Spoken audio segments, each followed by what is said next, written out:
वादळी वारा आणि पावसानं पालघरला झोडपून काढलंय। वादळी वाऱ्यामुळे जव्हार मोखाडा भागात मोठं नुकसान झालंय। जवळपास शेकडो घरांचं नुकसान झालंय। अनेक घरांची छपरं उडून गेली। संसारोपयोगी वस्तूंचंही मोठं नुकसान झालंय। विजेचे खांब कोलमडून पडल्यानं वीज पुरवठा खंडित झालाय। नंदुरबार जिल्ह्याला पुन्हा अवकाळी पावसानं झोडपलंय। धडगाव शहरात वादळी वाऱ्यासह अवकाळी पाऊस बरसला। यात शेतकऱ्यांचं मोठं नुकसान झालंय। ढगाळ वातावरण आणि वादळी वाऱ्यामुळे कैरीच्या उत्पादनात घट येण्याची शक्यता आहे। किल्ले रायगड अचानक पांढऱ्या शुभ्र ढगांमध्ये गडप झाला। पांढऱ्या शुभ्र ढगांमध्ये संपूर्ण किल्लाच हरवून गेला होता। अवकाळी पावसामुळे धुकं आणि ढगांची दाट चादर रायगड भोवती निर्माण झाली होती।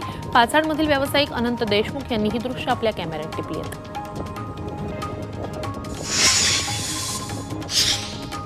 वाशिम जिल्ह्यात भीषण पाणी टंचाई निर्माण झाली आहे। 3 मध्यम आणि 168 लघु अशा सर्वच प्रकल्पांमधील पाणी अमृत नोनी गॅस्ट्रिन अपचन ऍसिडिटी गॅस्ट्रबल ह्यापैकी तुम्हाला कुठलाही गॅस्ट्रिक प्रॉब्लेम झाला उपाय एकच अमृत नोनी गॅस्ट्रिन।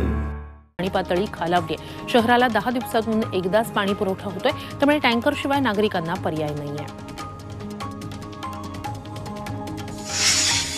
गोंदिया जिल्ह्यात प्रमुख जलाशयांची पाणी पातळी झपाट्याने कमी होतीये। 7ही मध्यम प्रकल्पांमध्ये सरासरी 30% इतकाच जलसाठा शिल्लक आहे। मान्सून आणखी लांबला तर भीषण पाणी समस्या निर्माण होण्याची शक्यता वर्तवण्यात येते।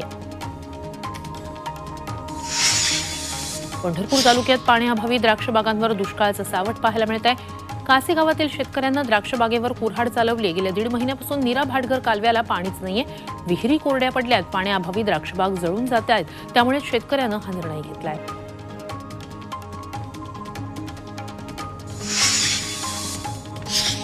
सांगलीत वाकुर्डे बुद्रुक सिंचन योजनेला गळती लागल्यानं शेतकऱ्यांनी बेमुदत सत्याग्रह आंदोलन सुरू केलंय।